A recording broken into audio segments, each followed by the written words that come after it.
Welcome to the Persistence U podcast with Lisbeth, and that's you as in university. But we're much more of a community here. I'm your host, Lisbeth Meredith, author, speaker, and online teacher.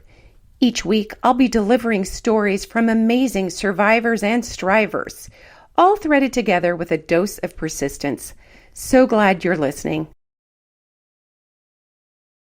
Persisters and brothers, I am recording today from Wavelength in Chattanooga, and today I have my friend Tiffany Bartell, who's a new friend from the Podnuga Network.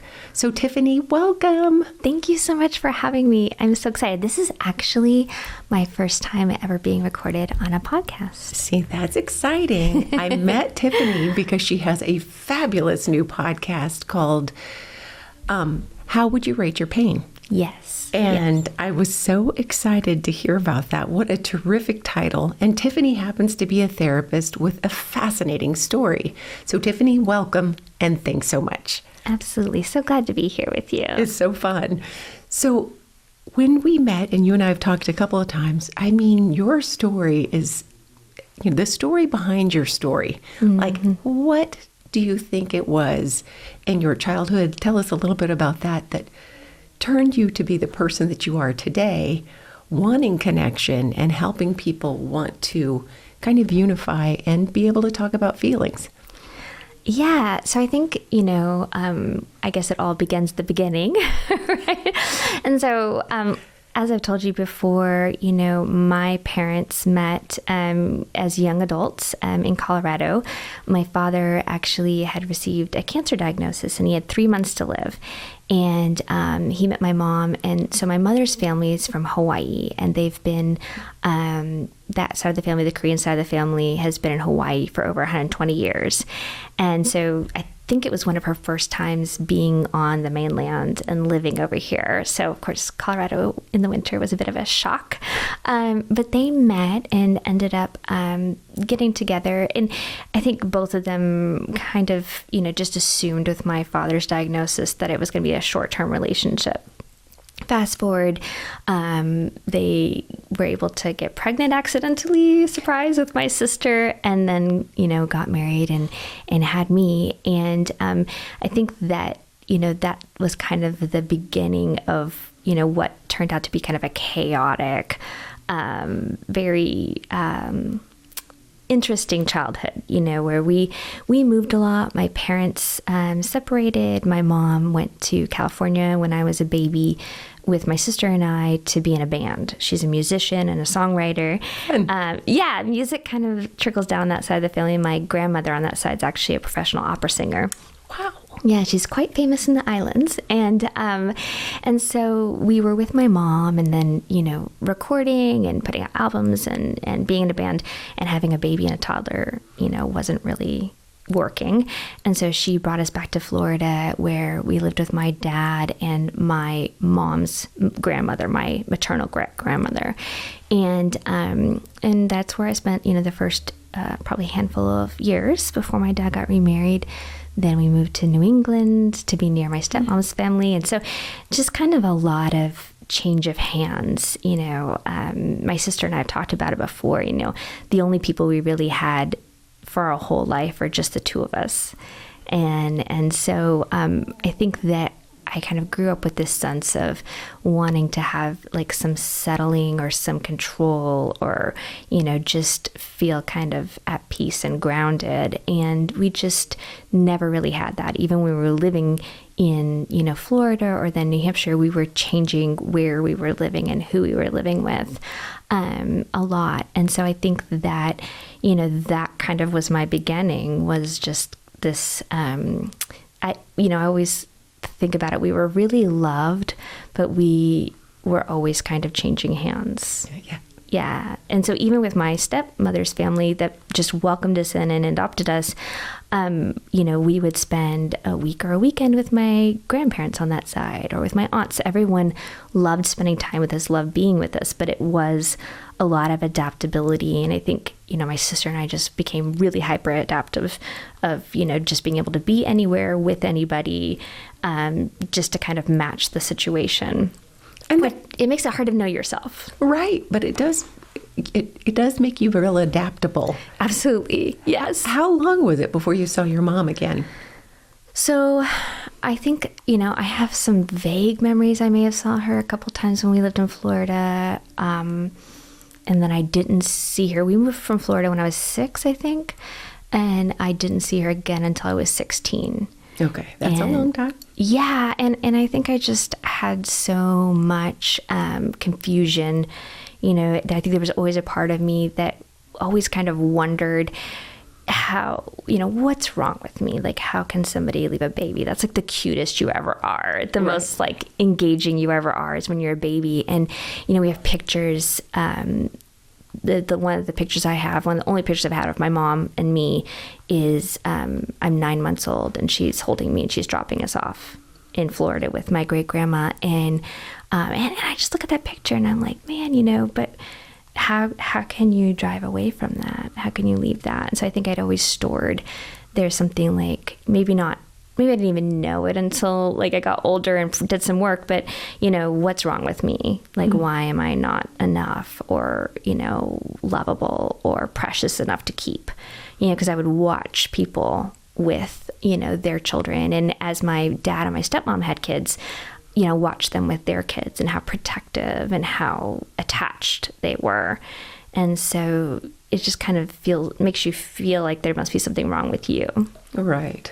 And they were very young parents we talked about too. Yeah, so by the time you had siblings coming on either side, they were older and more experienced and probably it was a lot easier on them to do. I think so. I think that they were going through so much and so unsettled, in their own lives. And so, there's 10 years between me and some of my younger siblings. So a lot happens in 10 years. I have a lot of grace, no resentment.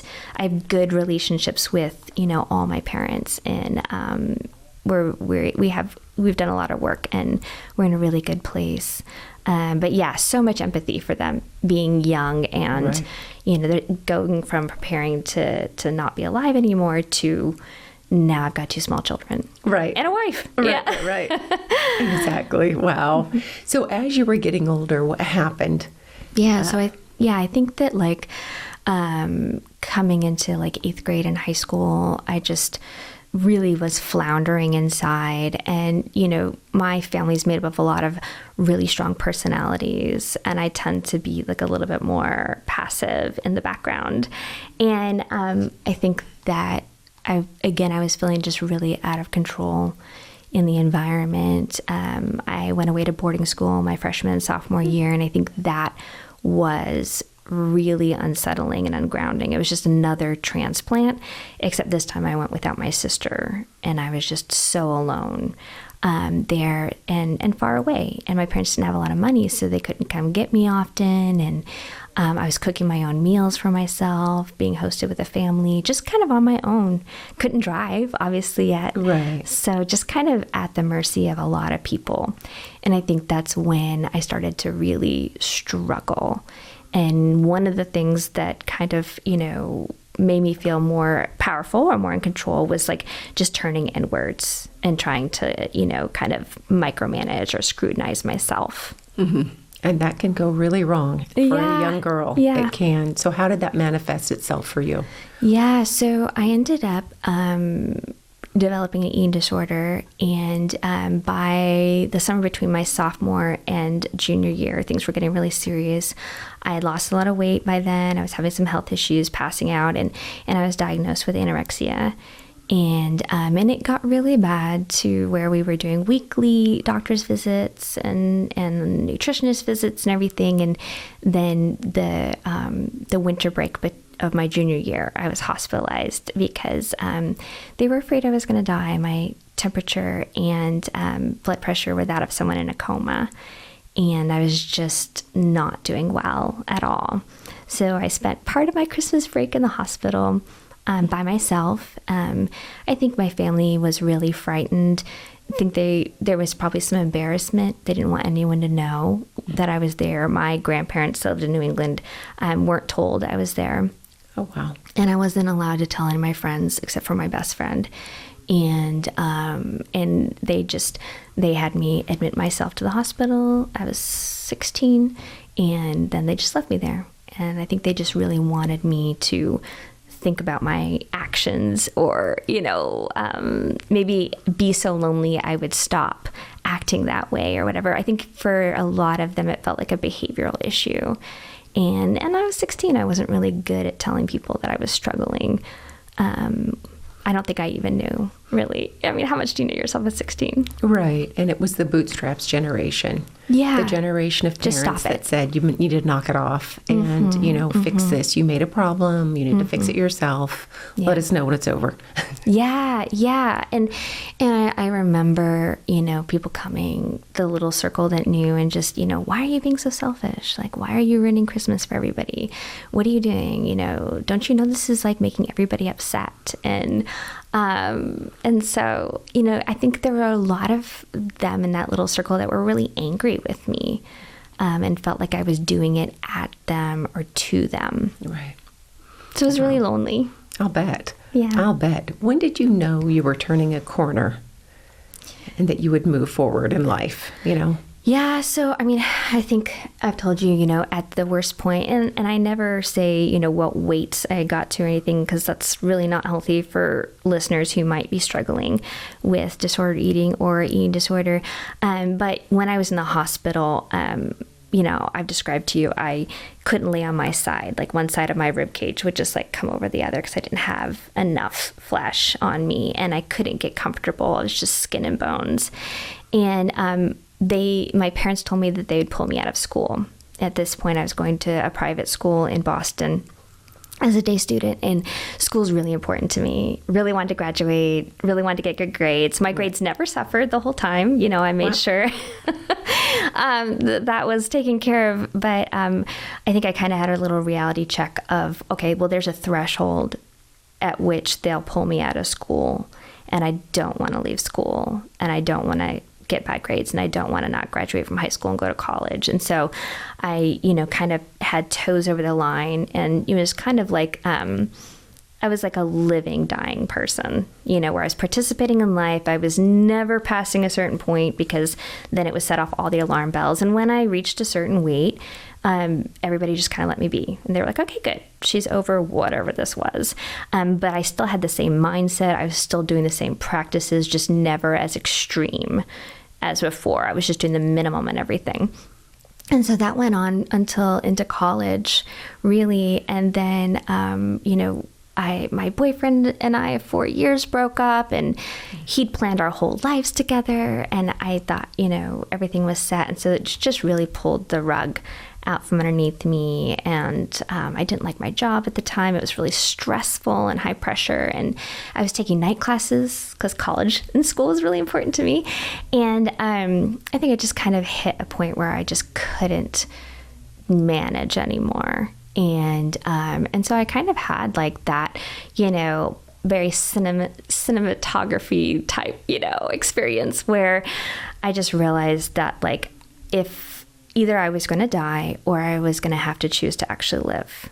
And if I was going to live, then I had to do the things living people did, and not kind of, doing the minimum or like passive aggressively, like keeping this little thing for myself. I had to actually do something. And so I ended up getting a therapist and working through a lot of issues from childhood and all of that. I still remember her name. Her name was Rosemary. And it was actually here in Chattanooga. I lived here, early college. I lived here for about a couple years, and paid for it myself out of my tiny little, minimum wage job. And, decided to be single for a little while. And I think faith was really helpful to me at that point, because I needed something outside of my situation and outside of the people around me who just had so many other priorities. My parents had young children, and my mother was remarried and she had young children, and my sister had just gotten married and she had a new husband, and I just felt really lost and alone. So that was really helpful to kind of anchor onto something outside of myself, to say, okay, even if it feels like no one's thinking about me or caring about me, which of course they were, but didn't feel like it. I have something I can count on. And then, like I told you, I decided I was going to be single for a really long time, and then met my husband. He was such a big factor in kind of grounding me. He just always called out the good in me. And, I think that people need even just one person, right, to see them. And, sometimes that is your therapist or your best friend. Sometimes it is a family member. And sometimes it ends up being your partner.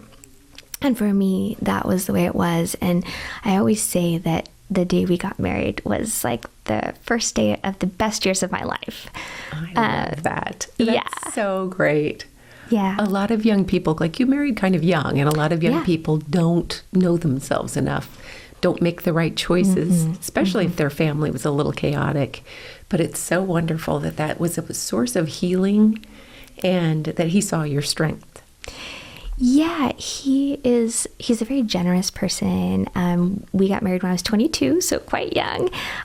We've been married, this year will be 22 years. Beautiful. And he is just the kindest person I've ever met, and he's very secure.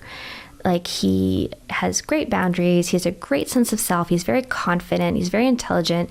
I think that, like, he's always kind of pushed me a little bit. When we first got married, I was trained and grew up, the trick was to be adaptable, right? And so that was problematic when we got married, because he would say, something, and I'd be like, yeah, you're right. He's like, no, you don't agree with me. Why are you saying you agree with me? So the joke was, do you want a wife that's good at fighting or a wife that's bad at fighting?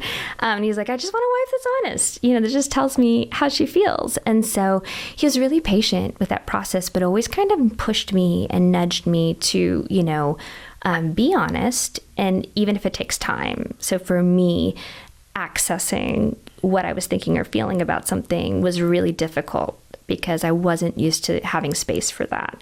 And so I got to the point where I could say, okay, I don't agree with you. I don't know why. And I'm mad at you, but I'm not sure why. Check me in 2 hours. And so I would have to spend time with it and really process it to where I had vocabulary. And now, of course, I'm a lot faster, probably faster than he likes. I like that. So how did you choose then? You got married. Remember, I talked, you had a couple kids. Yeah. How did you choose to retool and re-educate yourself and decide to go into being a therapist? Yeah, that's such a great question. So I was a business major, specializing in HR because I like people and I wanted to help people. And then while I was in college, I started working in HR, and it was like benefits and like employee complaints and layoffs, and it was just kind of a bummer. So I switched gears and did accounting for a while, and then had the babies.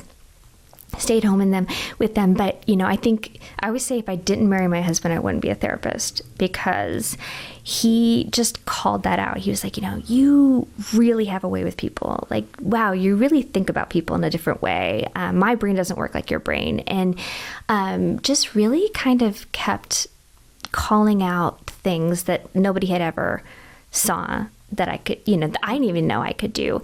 And then he said, you should really think about going back to school and doing counseling. You should be a therapist. Like, you'd be so good at it. So it's really him. And so what happened was there was like a convergence of factors. I lost an aunt on my stepmother's side that we all dearly loved, and she left educational money for all of the nieces and nephews. Beautiful. She worked for the federal government. She was brilliant. She won awards for her work.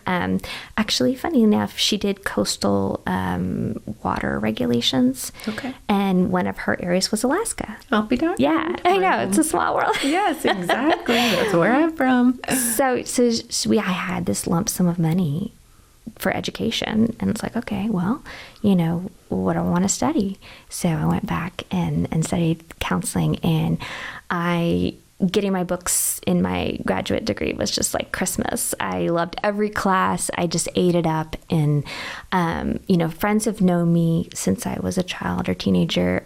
They all tell me that they're like, you're the most you've ever been. Like, this is the most you. That's and beautiful. I love it. Beautiful. That is so fantastic. And now your kids are older and you're able to start. What spurred the thought to begin your podcast?